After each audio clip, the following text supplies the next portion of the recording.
Саламатсыздарбы? Бүгүнкү ушул август конференциянын жалпы катышуулары, урматтуу жалпы эле билим берүү тармагынын кызматкерлери, ардактуу биздин ага эжекелер, ардагерлер, мен биринчи кезекте баардыгыңыздарды ушул алда келе жаткан билим күнү майрамыңыздар менен, жалпы эле Кыргыз Республикасынын эгемендүүлүгүнүн 27 жылдык майрамы менен Ош шаардык кеңешинин депутаттарынын атынан кызуу куттап, сиздердин сүйүктүү жана ушундай эле түйшүктүү жумушуңуздарда ийгиликтерди каалап, ар бириңиздерге бекем ден соолук, бакубат жашоо каалап койгонго уруксат этиңиздер. 1 сентябрь билим күнү. Жаңы окуу жылы башталышына эсептелүү күндөр калды. Балдар биздин келечегибиз, мамлекеттин эртеңки күнү дейбиз. Демек, миңдеген балдар мектептин биринчи босогосун аттоонун алдында турабыз.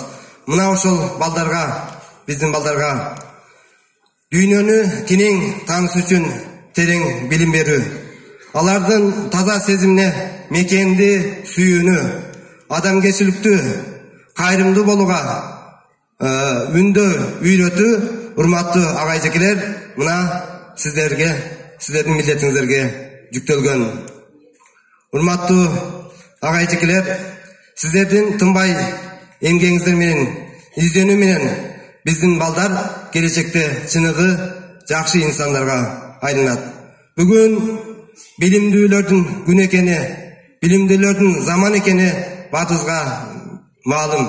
Биз муну дүйнөлүк тажрыйбадан баардыгыбыз көрүп турабыз.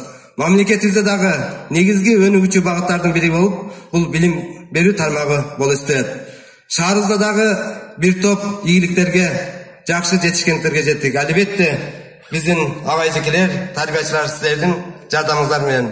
Биздин таланттуу балдарыбыз республикалык деңгээлде, деги эле дүйнөлүк деңгээлдеги ар кандай иш-чараларга катышып, өздөрүн көрсөтө алды десек биз жаңылышпайбыз. Мунун баардыгы мына сиздердин эмгегиңиздер. Мен айтат элем, мамлекетибизде эң таза кесип ээлери адамдар кимдер десе, мен мугалимдер демекмин. Анткени силер мен тарбиячымын, мен мугалиммин деген өтө жогорку кесипти айлыктын аздыгына, турмуштун кыйынчылыгына карабай алмаштырбай келесиздер. Мамлекетибизде эң кең пейил адамдар кимдер десе, мен мугалим демекмин. Анткени бүгүнкү күндө биз жетишкендерди эмес, тескерисинче баардыгыбыз эң биринчи терс көрүнүштөрдү баштадык. Бирок мугалим гана менин балам мына окууну бүттү, мына кесипке жетти, мына ийгиликтерге жетти деп кең пейилдүү адам бул мугалим экен деп эсептейм. Албетте, бүгүн урматтуу ага эжекелер, жалпы эле жаңы технологиялар жетишкен мезгилде билим берүү тармагында дагы албетте бир топ маселелер бар. Биз ошол маселелерди бүгүн мынакей август конференциясында элибизде жакшы сөз бар. Жалпылап көтөргөн жүк жеңил болот деп. Маселелердин баарын ачып талкуулап, сунуш пикирлерди берип, мына жогоруда шаарыбыздын мэри Таалай Рысбекович да жакшы айтып кетти.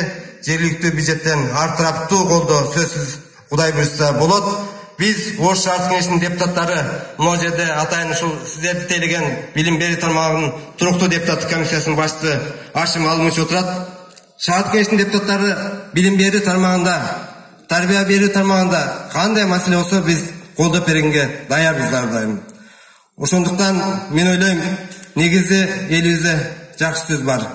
Окуу бул билимдин азыгы дейт. Билим бул ырыскынын азыгы дейт.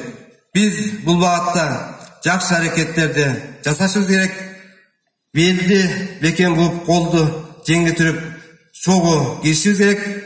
Дагы бир жолу айтам, ушул бүгүнкү август конференциясынын ишине ийгилик каалап, элибизде журтубузда тынчылык, майрам, жакшы күндөр болсун. Дагы бир жолу ийгиликтер болсун. Рахмат.